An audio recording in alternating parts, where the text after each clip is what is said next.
Arcadian Vanguard presents The Wrestling News in your daily wrestling newscast for Tuesday, November 22nd, 2022. Good morning. I'm Mike Sempervive. We begin today with the Survivor Series Go-Home edition of WWE Monday Night Raw, presented live last night on the USA Network from the MVP Arena in Albany, New York. In the main event, Rhea Ripley defeated Asuka to earn the numbers advantage for her team in the Women's War Game match Saturday night at Survivor Series. Advantage on the line. Whose team will have it? Shoulders down. Ripley turns it around. Asuka kicks out. Back up on their feet they go. Swing and a miss. Ripley looking for it. Oh! Can Riptide see this? Through. Yes! Wow. Rhea Ripley. The match is scheduled to feature Team Damage Control comprised of Ripley, Bayley, Io Sky, Dakota Kai, and Nikki Cross taking on Raw Women's Champion Bianca Belair, Asuka, Mia Yim, Alexa Bliss, and a fifth partner to be announced Friday night on SmackDown. Both teams brawled around the ring following the Ripley-Asuka match to close out Raw. In the opening match of the show, the Brawling Brutes trio of Sheamus, Ridge Holland, and Butch defeated the Judgment Day's Finn Balor, Damian Priest, and Dominic Mysterio when Sheamus pinned Dominic. Both factions brawled after the conclusion of the match, with the Brutes helped by Kevin Owens, who had been seated at ringside for commentary. See, Sheamus Just kicking off here. Going to work on Sheamus and the Brawling Brutes. Priest and Sheamus slugging it out in the entranceway. Kevin Owens is still at ringside. At our commentary desk as Drew McIntyre stands by. Will you excuse me? I gotta go proceed. This is absolute mayhem. I thought he'd never get there. Where's KO going? Yes. Hi, Drew. KO. Stunner! Owens will join the Brutes and Drew McIntyre as they take on Judgment Day in the Men's War Game match at Survivor Series. Later in the show, Austin Theory pinned Mustafa Ali and then was confronted by Lashley after the match. Lashley and Theory, along with United States champion Seth Rollins, will take part in a triple threat for the U.S. title at Survivor Series, according to an announcement made during the show. In other results, Omos pinned Johnny Gargano, Drew McIntyre beat Baron Corbin, Matt Riddle and Elias bested Alpha Academy, and members of the Judgment Day and the OC fought during a backstage segment. In AEW news, Being the Elite, the YouTube show put out by Kenny Omega and the Young Bucks, returned yesterday from hiatus, posting its first episode since September 6th, 2 days after the backstage altercation with CM Punk at the All Out Press Scrum that got the Elite members and Punk suspended. The episode included footage from the Elite's Trios match at Full Gear, their first match back since All Out. Specifically spotlighted during the recap footage was a loud FCM Punk chant from the live crowd. Young Bucks Matt and Nick Jackson commented during the episode on what it's been like being off AEW TV and how it feels to be back. I was just going to say... I've had anxiety thinking I was going to say the same thing. Been anxious. Didn't know if I could still perform at a high level. I was actually waking up in cold sweats. I hadn't been sleeping. People don't understand because we haven't been able to really talk about it, but it's been stressful. 2 of the hardest months of my life. I know you too, and my family, and here we are. We got through it. Yep. You just never know what's going to happen until you do it, and just to hear the support last night, and just to hear how happy and to see how happy a lot of people were to see us, that really meant the world to us and Kenny, and it felt good. And we're going through the healing process right now, but I think last night was a big step for us to get there. TBS champion Jade Cargill and rapper Bow Wow came face-to-face in what may have been a staged confrontation backstage at the FTX Arena in Miami, where Bow Wow was appearing as part of the Millennium Tour music concert. In video carried by TMZ, Cargill, flanked by Batty Section members Red Velvet and Layla Gray, can be seen shouting at the rapper and throwing popcorn before being escorted away by security.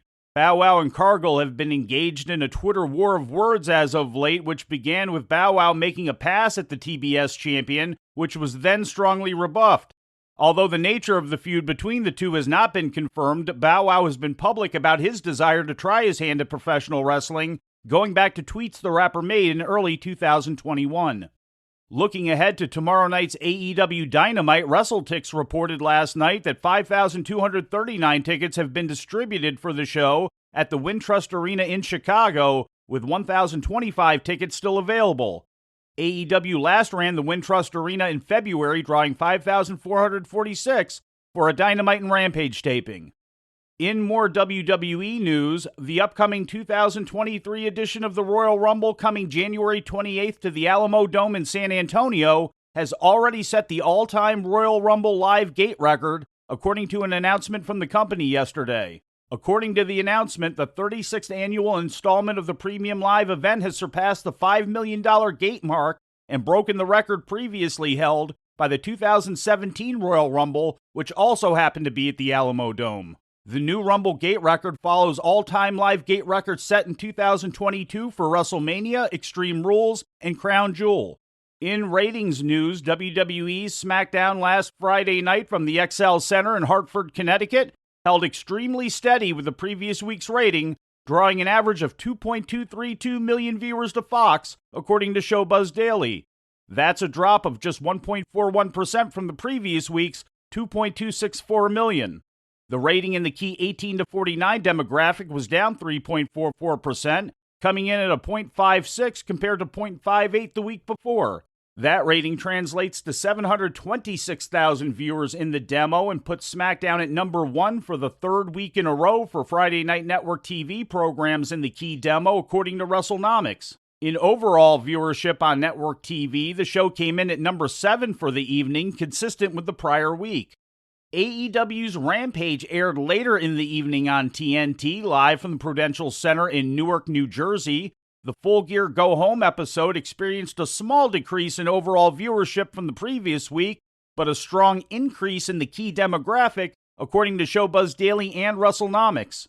The live show drew 445,000 viewers, down 2.41% from 456,000 for the previous week's taped episode, but in the 18 to 49 demo, there was a 21.42% increase, coming in at 0.14 compared to 0.11 for the week before. That 0.14 rating equates to about 180,000 viewers. The show ranked number 17 for the night in the key demo on cable TV, a significant boost from number 55 for the week before.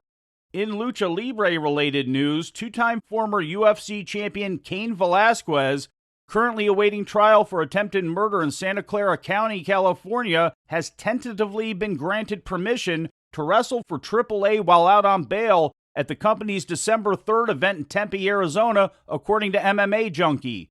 The permission is expected to be officially granted today. The request came when Velasquez went before a judge yesterday for arraignment. District Attorney Lee Frazier objected to the request, which was nevertheless granted by Judge Arthur Bocanegra. Velasquez and his attorney Ed Sousa requested a relaxation of Velasquez's travel restrictions to allow him to travel from California to Arizona. Velasquez stated he would agree to a GPS tracker and would help pay any fees related to police escorts for the trip. Velasquez faces 7 criminal charges, including the attempted murder of Harry Golarte, the man accused of sexually molesting Velasquez's then 4-year-old son.